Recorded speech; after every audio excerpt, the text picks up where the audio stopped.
안녕하세요. 5년 전에 이혼하고 새로운 사람과 결혼해서 지금은 아기를 가지려고 준비 중인 곳 있으면 40이 되는 남성입니다. 요즘 인터넷에 보면 퐁퐁남 설거지남 뭐 그런 이야기들 많이 하잖아요. 제가 첫 결혼을 했을 때는 그런 말이 그렇게 보편화되지 않았을 때였습니다. 지금 생각해보니 제가 퐁퐁남이었고 설거지 담당이었다는 것을 깨달았습니다. 이렇게 글을 쓰는 이유는 대다수의 여자분들을 혐오하는 것이 절대 아니고 저처럼 여자를 잘 모르는 남성분들에게 경각심을 일깨워주기 위해서입니다. 저는 전형적인 공대생 출신입니다. 초봉도 남들보다는 좀 높게 받고 있습니다. 지금은 연봉 1억 조금 넘습니다.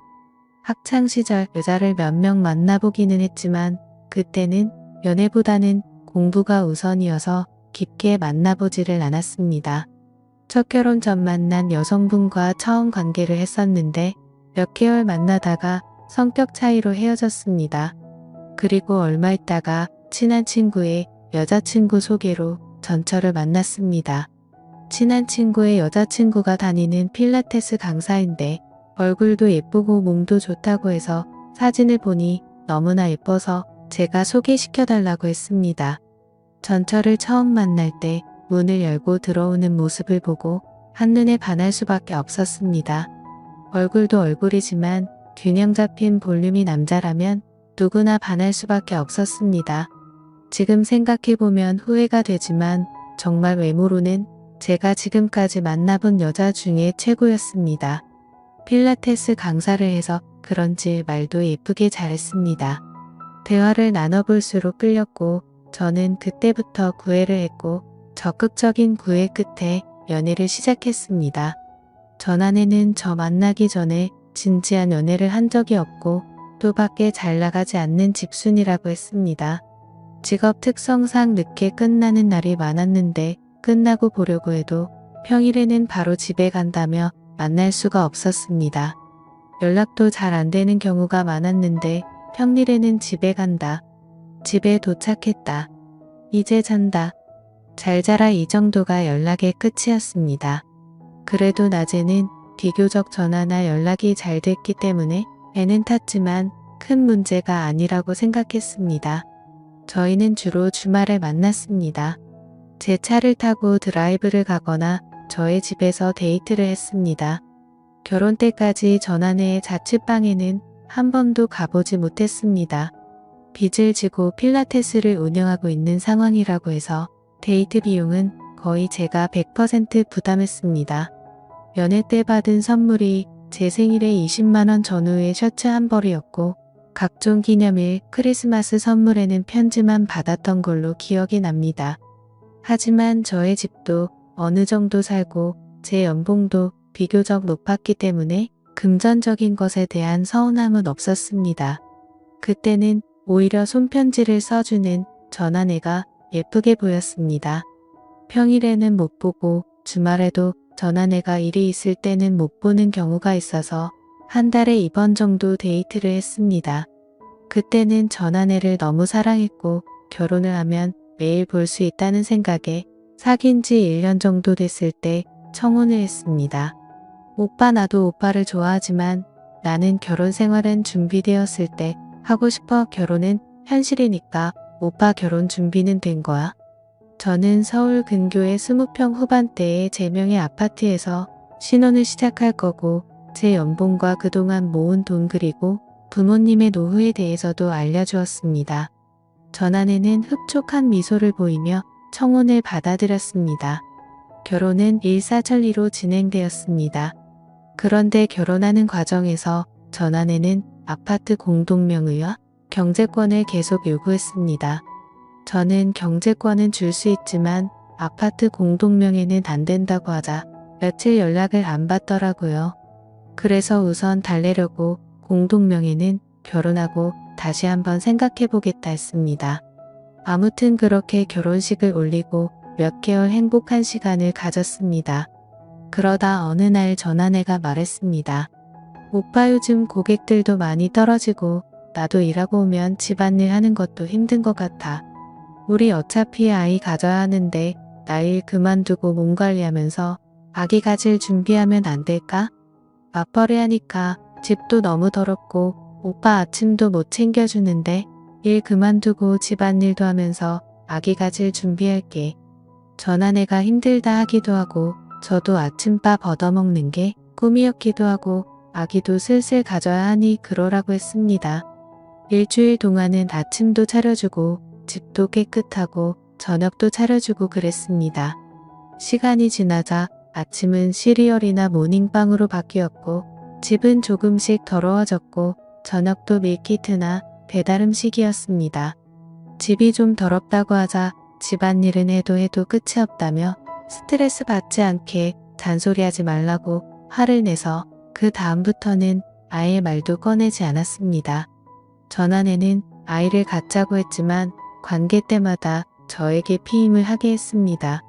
우리 아이 낳기로 했는데 이제 슬슬 피임 없이 해야 하지 않을까? 오빠 내가 생각해봤는데 주위를 보니까 나이 낳고 키우면서 부부들이 많이 싸우는 것 같아. 그냥 우리 딩크족으로 살면서 연애하듯 사는 게 더 좋을 것 같아. 나 아이 낳기도 무서워서 안 낳을래? 아이를 안 낳을 생각이었으면 결혼하기 전에 얘기했어야지. 우리 부모님 아이 기다리는 거 몰라? 왜 화를 내? 결혼 전에는 낳으려고 했는데 막상 낳으려니 무섭고 키우기도 벅찰 것 같은데 어떻게 해? 내가 애 낳는 기계야? 애 낳으려고 나랑 결혼한 거야? 그리고 아기를 낳고 안 낳고는 우리가 결정하는 거지. 왜 시부모님 얘기가 나오는데? 아무튼 나는 아예 안 낳고 딩크족으로 살 거니깐 그렇게 알아. 결혼 전에는 아이를 갖는다 했고 아이를 갖기 위해 일까지 그만뒀는데 갑자기 아이를 안 낳는다니 황당했습니다. 게다가 딩크족으로 산다면서 일은 안 하고 집안일만 하겠다고 고집을 부렸습니다. 아이를 가지려 노력하던지 아이를 안 가지려면 다시 일을 하자고 해도 아이도 안 갖고 일도 하지 않을 거라며 화를 내고 관계도 거부하고 그렇게 몇 달을 보냈습니다. 그러던 어느 날이었습니다. 전 아내가 말을 하더군요. 오빠 나 아이 낳기 정말 무섭고 싫은데 오빠랑 시부모님이 원하면 아이 가져보려 노력해볼게. 오빠 나도 오빠를 좋아하지만 나는 결혼 생활은 준비되었을 때 하고 싶어. 결혼은 현실이니까 오빠 결혼 준비는 된 거야. 저는 서울 근교의 20평 후반대의 제 명의 아파트에서 신혼을 시작할 거고 제 연봉과 그동안 모은 돈 그리고 부모님의 노후에 대해서도 알려주었습니다. 전 아내는 흡족한 미소를 보이며 청혼을 받아들였습니다. 결혼은 일사천리로 진행되었습니다. 그런데 결혼하는 과정에서 전 아내는 아파트 공동명의와 경제권을 계속 요구했습니다. 저는 경제권은 줄 수 있지만 아파트 공동명의는 안 된다고 하자 며칠 연락을 안 받더라고요. 그래서 우선 달래려고 공동명의는 결혼하고 다시 한번 생각해보겠다 했습니다. 아무튼 그렇게 결혼식을 올리고 몇 개월 행복한 시간을 가졌습니다. 그러다 어느 날 전 아내가 말했습니다. 오빠 요즘 고객들도 많이 떨어지고 나도 일하고 오면 집안일 하는 것도 힘든 것 같아. 우리 어차피 아이 가져야 하는데 나 일 그만두고 몸 관리하면서 아기 가질 준비하면 안 될까? 맞벌이 하니까 집도 너무 더럽고 오빠 아침도 못 챙겨주는데 일 그만두고 집안일도 하면서 아기 가질 준비할게. 전 아내가 힘들다 하기도 하고 저도 아침밥 얻어먹는 게 꿈이었기도 하고 아기도 슬슬 가져야 하니 그러라고 했습니다. 일주일 동안은 아침도 차려주고 집도 깨끗하고 저녁도 차려주고 그랬습니다. 시간이 지나자 아침은 시리얼이나 모닝빵으로 바뀌었고 집은 조금씩 더러워졌고 저녁도 밀키트나 배달음식이었습니다. 집이 좀 더럽다고 하자 집안일은 해도 끝이 없다며 스트레스 받지 않게 잔소리하지 말라고 화를 내서 그 다음부터는 아예 말도 꺼내지 않았습니다. 전 아내는 아이를 갖자고 했지만 관계 때마다 저에게 피임을 하게 했습니다. 우리 아이 낳기로 했는데 이제 슬슬 피임 없이 해야 하지 않을까? 오빠 내가 생각해봤는데 주위를 보니까 나이 낳고 키우면서 부부들이 많이 싸우는 것 같아. 그냥 우리 딩크족으로 살면서 연애하듯 사는 게 더 좋을 것 같아. 나 아이 낳기도 무서워서 안 낳을래? 아이를 안 낳을 생각이었으면 결혼하기 전에 얘기했어야지. 우리 부모님 아이 기다리는 거 몰라? 왜 화를 내? 결혼 전에는 낳으려고 했는데 막상 낳으려니 무섭고 키우기도 벅찰 것 같은데 어떻게 해? 내가 애 낳는 기계야? 애 낳으려고 나랑 결혼한 거야? 그리고 아기를 낳고 안 낳고는 우리가 결정하는 거지. 왜 시부모님 얘기가 나오는데? 아무튼 나는 아이 안 낳고 딩크족으로 살 거니깐 그렇게 알아. 결혼 전에는 아이를 갖는다 했고 아이를 갖기 위해 일까지 그만뒀는데 갑자기 아이를 안 낳는다니 황당했습니다. 게다가 딩크족으로 산다면서 일은 안 하고 집안일만 하겠다고 고집을 부렸습니다. 아이를 가지려 노력하던지 아이를 안 가지려면 다시 일을 하자고 해도 아이도 안 갖고 일도 하지 않을 거라며 화를 내고 관계도 거부하고 그렇게 몇 달을 보냈습니다. 그러던 어느 날이었습니다. 전 아내가 말을 하더군요. 오빠 나 아이 낳기 정말 무섭고 싫은데 오빠랑 시부모님이 원하면 아이 가져보려 노력해볼게. 나도 노력하는 만큼 오빠도 나한테 노력하는 모습을 보였으면 좋겠어. 진짜? 그럼 지연이가 노력하는데 나도 노력해야지. 나는 뭘 노력하면 좋을까? 오빠 결혼하고 나서 아파트 공동명의 바꿔준다더니 안 바꿔주고 있잖아. 결혼 전 오빠 한 얘기도 실천을 안 하는데 아기 낳으면 더 잘해주겠다는 말 믿음이 안 가. 공동명의 해주면 피임 안 하고 아기 갖도록 노력해볼게. 결혼 전에도 공동명예는 결혼 후에 다시 얘기하자고 했지만 해준다고는 안 했었는데 그렇게 얘기하더라고요. 어차피 가족인데 그냥 공동명예 해주고 행복한 가정을 이루고 싶어서 공동명예를 해줬습니다. 공동명예 증서를 가져다 준 날 처음으로 아기를 갖기 위해 시간을 함께 보냈습니다. 하지만 그런 시간을 여러 번 가졌음에도 몇 달이 지났는데도 아이가 생기지 않아 이상했어요. 전 아내에게 병원에 같이 가보자고 했지만 전 아내는 원래 가지려고 하면 잘 안 생긴다고 조금 더 기다려보자고 했습니다. 그러다 주말에 빨래를 개다가 서랍에 약봉지가 있길래 열어봤더니 여성용 피임약이 있었습니다. 저를 속이고 피임을 한 거 보니 화가 머리 끝까지 났습니다. 아이 갖자고 하더니 피임한 거야? 왜 남의 서랍을 뒤지고 그래? 처음에는 피임 안 했는데 생각해보니 아이는 안 낳는 게 좋을 것 같아서 피임하는 게 좋을 것 같아. 저는 화도 내보고 구슬리기도 했지만 아내는 절대 아이도 안 갖고 일도 안 하겠다며 그 후로는 함께 시간 갖는 것 그 자체를 거부했습니다. 그리고 나서는 몇 달간 냉전 상태였고 가방도 썼습니다. 일도 안 해? 집안일도 안 해? 아이도 안 가져. 도대체 전 아내가 뭐하고 사는지 궁금했습니다. 그래서 작은 방에서 아내가 자고 있을 때 잠긴 문을 따고 들어가 아내 핸드폰을 훔쳐봤습니다. 아내는 잠기가 어두운 편이라 몰래 지문을 찍어서 거실로 가지고 나왔습니다. 핸드폰을 보자 정말 가관이었습니다. 많은 남자들과 연락을 하고 있었습니다. 게다가 사진첩에는 술자리 사진, 딴 남자와 뽀뽀를 하는 사진, 차마 입에도 담기 역겨운 더러운 영상도 있더군요.